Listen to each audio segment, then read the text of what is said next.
Commencing transmission. Engaging scramblers. Proxy chain initialized. And now, live from his hidden base at the Earth's core, the future ruler of Earth, Doomcock.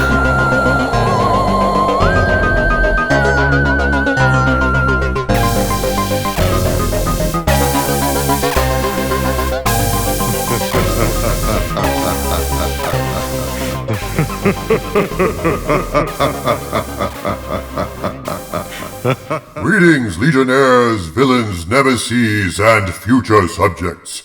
I am Dicta Van Doomcock, the future ruler of Earth, and with me as always is my best friend and arch-rival, the future destroyer of Earth, or so the Germans would have us believe, Harvey Cthulhu. Hiya, everybody out in internet land. Gee, Dictor, what do you want to do tonight? The same thing we do every night, Harvey. Try to take over the world. I'm in a particularly world-conquering mood at this moment, given that I have come before you now, a very pissed-off overlord indeed. So what else is new? You pretty much have two modes of operation, Dictor. Pissed off and extremely pissed off. And pissed off is when you're asleep, so since you're awake, I'm assuming you are... Extremely pissed off. A few days ago, I read about some comments made at the South by Southwest conference in Austin, Texas. It seems that Joe Robert Cole, the co-writer of Black Panther, was pontificating about the state of film in the U.S. in general and the Marvel Universe in particular. According to IndieWire, while appearing on a panel for, I guess, overly inflated self-importance, given that he's done very little besides co-write Black Panther, Cole decided to pontificate about Iron Man, the movie that basically put the Marvel Cinematic Universe on the map. As I recall, you really liked that movie. You recall correctly. Robert Downey Jr. was perfectly cast as billionaire industrialist Tony Stark, and the surprise smash success of Iron Man essentially launched the Marvel Cinematic Universe. But apparently, Mr. Cole, co-writer of Black Panther, was not overly impressed with Iron Man. Indeed, on this panel, Mr. Cole made a simple statement about Iron Man and, by logical extension, the fans of Iron Man that I found A, infuriating, B, condescending, and C, what the fucking. Before I continue, let me share the quote itself, as reported by IndieWire. Think back to Tony Stark, him being douchey and being okay. If that character, Stark, was created in a movie today, I wonder if the response would be like, oh, it's cool that he's douchey and disrespectful to women, that's fine. I think we're at a different place. I think it's a better place. Well, now, I find that point credible and very hard to dismiss. I mean, after all, coming as it does from the towering modern cinematic genius that was the co-writer of Black Panther, how dare we deny the wisdom of his words? And naturally, being the co-writer of Black Panther, this makes him an instant expert on the Marvel Universe and, I think, an arbiter of taste in general. Very good. Your sense of sarcasm is coming along nicely. Thank you. I want to understand your human ways before I devour you all. So here's this clown. He writes... Co-writes. One Marvel movie, feels all puffed up from all the hype, and immediately starts inflicting his social justice warrior bullshit on us from the South by Southwest stage, passing judgment on, of all things, Iron Man, one of the classic Marvel movies. When I read this, I felt my blood pressure rocket up like the red line on a rectal thermometer shoved up the Balrog's smoking ass. It seems like a relatively meh thing to say. Yes, it seems like a fairly minor comment, but no subtext escapes the Sauron-like eye of Doomcock. Let's deconstruct this quote and carefully examine all the underlying assumptions and critiques implicit in the comment. Let me repeat what he said. Think back to Tony Stark, him being douchey and being okay. If that character, Stark, was created in a movie today, I wonder if the response would be like, oh, it's cool that he's douchey and disrespectful to women. That's fine. I think we're at a different place. I think it's a better place. So, here we have Joe Robert Cole, co-writer of Black Panther, reveling in being the flavor of the month, telling those of us who enjoyed Iron Man and enjoyed Robert Downey Jr. as Tony Stark that we are essentially sexist assholes. That's the clear implication of his comment. According to him, Tony Stark was douchey and was disrespectful to women, and so if we, as audience members, enjoyed Iron Man and liked Tony Stark, by extension we are douchey and disrespectful to women by being cool with his behavior, by not boycotting the movie, by not tisk-tisking him for his every social justice warrior sin. Of course, given the lack of intelligence needed to make such an idiotic statement to begin with, it should come as no surprise how easily his straw man argument is demolished.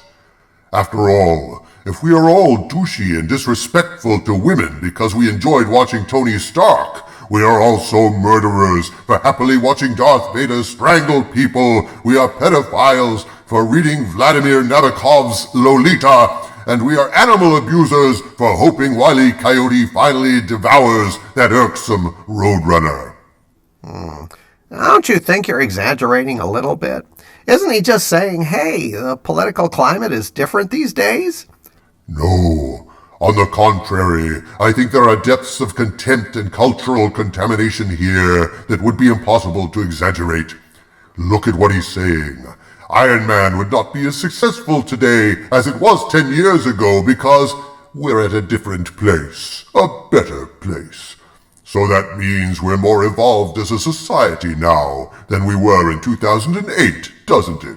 It means we wouldn't approve of Iron Man, that we would stay away from the movie because of our disapproval of Tony Stark as a character. The movie wouldn't be as big of a hit. Similarly, why wouldn't we stay away from Star Wars given the brutality of Vader? Isn't strangling human beings to death as bad as being douchey to women? Shouldn't we stay away from a movie that glorifies and makes a running joke out of strangling people, as The Empire Strikes Back certainly did? And if we wear Vader helmets and buy Vader toys, aren't we advocating human rights abuses according to Mr. Cole's highly vaunted logic? And what of Dracula, biting females neck after neck after neck, turning them into his slaves? Is there any room in our enlightened civilization for that kind of thing anymore? Dracula certainly is a douche, isn't he? Never once getting verbal consent for his violent advances, disrespecting women right and left. I know we enjoyed that sort of thing way back in the olden days of 2008, but fuck, we're in a better place now, aren't we, Mr. Cole? Don't we need to scrap those movies now, since they're so antithetical to the social justice warrior agenda? Add Lucy and Mina Harker to the hashtag #MeToo list, and let's burn the vampire films along with the vampires in a big bonfire of righteous social justice warrior disapproval. Because if we don't, if we remain fans of Dracula, of Vader, of Snoke, who dared lift Rey into the air and hold her there without her consent, then we're in a worse place, aren't we? We're worse people for enjoying our fucking movies while ignoring their larger political implications, eh, Cole? Oh, well, let me play devil's advocate here for a minute and say, to be fair, the filmmakers aren't holding up Dracula and Vader as heroes. The hell they're not. While they're ostensibly the villains, who doesn't love a great villain? Dracula, Vader, they're the most popular characters in their films. They sell the most toys, the most posters, and people dress up like them on Halloween the world over. Kids pretend to be them. People write fan stories about them. Does that mean these fans are glorifying and endorsing murder, torture, sexual assault, and involuntary blood drives? But let's set that aside for the moment. Suppose you're right, Harvey, that these films aren't holding Vader and Dracula up as role models. Well, you can say the same thing about Tony Stark. At the beginning of the film, Tony Stark is revealed to be a vain, shallow, arms-dealing playboy billionaire. Is the film holding up those behaviors as exemplary? Tony Stark seduces tons of women, and why not? Social justice warriors love to ignore some very basic truths about human beings and human sexuality. You can still advocate for equality for women without sacrificing your larger humanity. You can demand that women be treated with respect in the workplace and still want to sleep with as many of them as possible in your copious spare time on the weekends. There seems to be, among girly men and sycophantic politically correct castrati, the idea that men are inherently and universally to blame for harboring sexually objectifying thoughts about women. And so what? Rich and powerful Tony Stark shouldn't act rich and powerful? The sad fact of the matter is, men chase women, and powerful men chase lots of women, and a certain number of women succumb to powerful men because power is an aphrodisiac. And what's wrong with that? It's a fact of human sexuality. So why should we deny it? Because it's not politically correct? Fuck that. I'd rather tell the truth than get a gold star from a social justice warrior for telling approved lies. Is Tony Stark a womanizer? Yes, but he's not a rapist and he's not an abuser. If a woman sleeps with a charming billionaire with a reputation for womanizing, that's her right and privilege. But one right and privilege she doesn't have is to bitch about it afterwards, because with a guy like Tony Stark, you should know exactly what you're getting. So what is so wrong with the way that Tony Stark treats women? Because he sees women as sex objects? So what? Newsflash, heterosexual men like sleeping with women without commitment. It's a story as old as Father Time.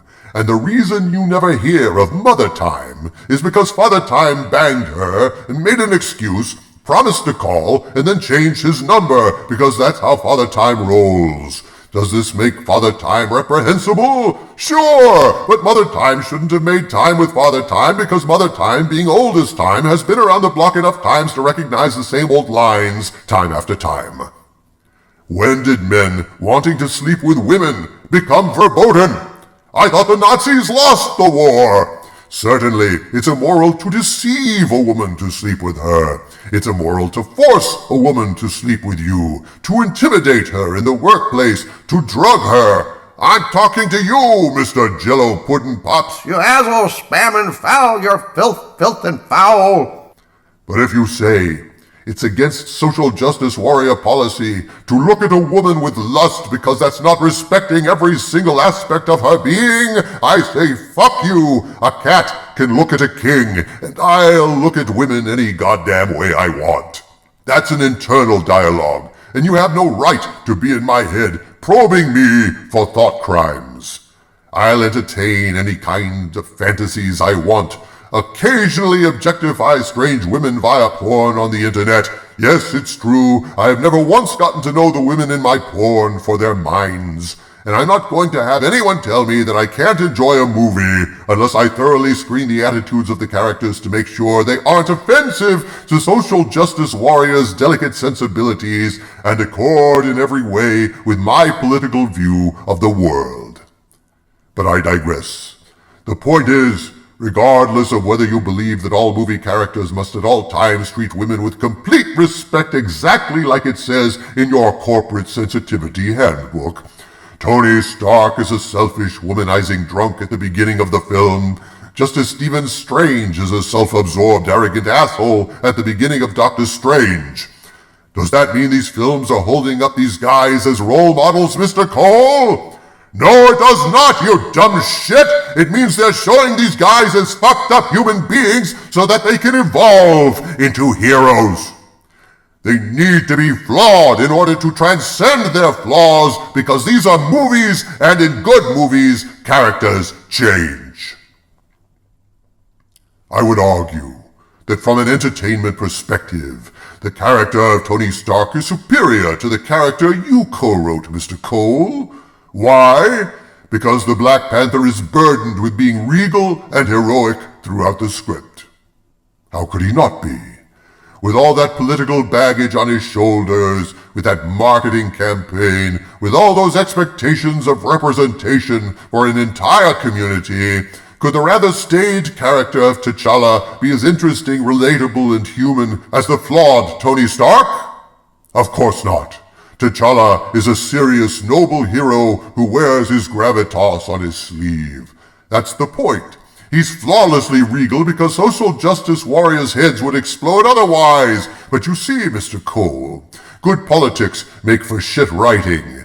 Because if the character has no flaws, he has nowhere to grow. Scripts like Doctor Strange and Iron Man actually have the characters start out in a questionable place because that's drama.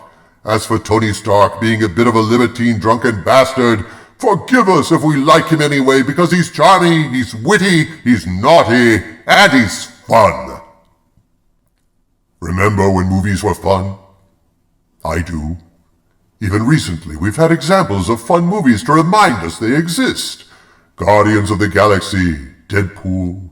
They reminded me like a cool wind in a sweltering pop culture desert of what fun movies could be.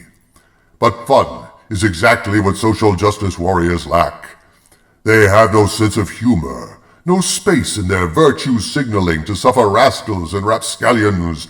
They judge fictional characters for their political attitudes, and they judge viewers for the movies we dare to like. But see, the problem is, do we really want our movies to be as dull and constrained as our lives? Most of us don't commit daring heists, sleep with Russian spies, destroy cities like Godzilla, go on wild crime sprees, kill our enemies in exciting die-hardian ways using Christmas packing tape. Most people have to go to work every weekday, take lots of shit, and keep their mouths shut because everyone these days is ready to jump your ass for the slightest verbal offense.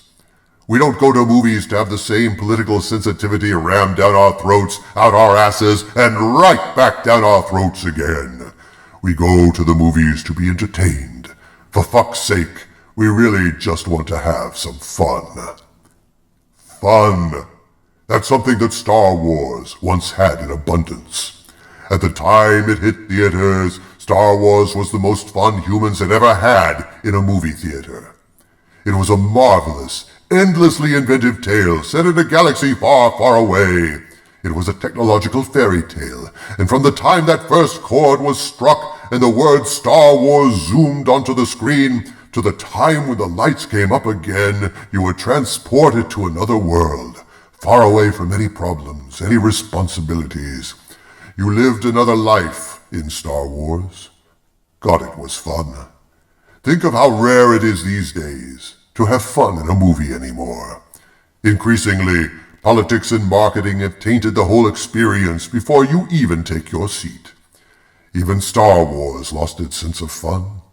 Lucas understood fun once, but then he forgot all about fun when he made the prequels. Lucas had grown older by the time he got around to them, and he had some very serious points to make about how democracies fall and dictatorships rise, and it was a dark trilogy about the destruction of a hero. Lucas failed to recognize and commit to the fact that the movies he was making were inherently tragic. He tried to have it both ways, injecting half-hearted attempts at humor awkwardly into this dark story, and so whenever there were spots of fun, it didn't ring true. It was jarring. Jaw-jarring, in fact. I'll bet all those fans who were bitching about the prequels would pay money to have Lucas take Star Wars back from Disney. He couldn't possibly do any worse. True, Harvey. For all his flaws, Lucas understood Star Wars in a way that these hacks from Disney never will. What they did to Luke, to Han, to Leia, to Chewie, to the droids, making them second bananas to a droid head on a fucking beach ball. Lucas could never make anything as poor as that. Fun. Fun has deserted Star Wars entirely. There were spots of it in Rogue One. The final scene was outstanding, but the fun is gone. Some felt that The Force Awakens was fun, until they got home and realized the taste of it had gone sour in their mouths, when they realized the cinematic dessert they had thought so savory in the moment was in reality sickly sweet, cloying, and well past its expiration date. Recycled thrills only. The Force Awakens was simply the recycled bits of the original trilogy, mangled in the dull grind of Jar Jar Abrams' mystery box. Empty calories for starving fans. And Star Trek? Holy shit! Star Trek is even worse off! The joyless trudge of grim death that is Star Trek Discovery is not only not fun, it's fucking anti-fun! If anything fun were to accidentally come into contact with Star Trek Discovery, it would be... annihilation. Total annihilation. Mikey Spock is to fun as a splintery cedar plank shoved lengthwise up your ass while watching Star Trek Discovery is to fun. I know that's not clever. That's why it's funny. Because you hate it so much you can't even be bothered to be clever. You just say the nastiest, meanest thing you can. It falls flat, and so it's funny because it's so awkwardly hostile? Yes.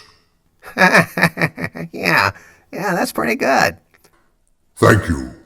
So, in regards to Mr. Cole's condemnation of Iron Man and fans of Iron Man, fuck you, dude. You go ahead and score points with your social justice warrior pals in Hollywood, but to me you're just another douchey and disrespectful social justice warrior attempting to politicize another work of art, although in this case it's just a little bit different, just a little bit more douchey. While movie studios like Disney and Sony try to politicize movies to make them more profitable in theaters by discouraging criticism, a deplorable but understandably calculated financial move, you're worse, because you're trying to retroactively ruin a movie experience by making us feel bad for liking it on political grounds, presumably to further inflate your flavor of the month self-importance by appearing just that much more politically correct in the bargain. Well, Doomcock won't play ball. Doomcock won't meekly internalize your standards or your condemnation of a movie that is vastly more fun than anything you've done thus far. Iron Man launched the Marvel Cinematic Universe. You're just playing in it. Have some respect for those who came before you. Don't be so eager to tear something great down just to climb up onto its empty pedestal.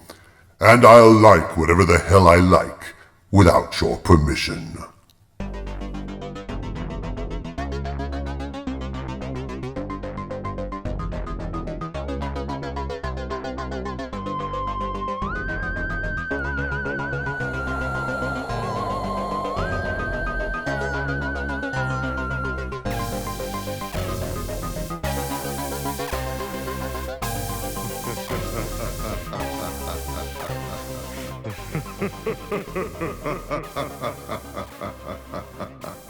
Ha ha ha ha ha.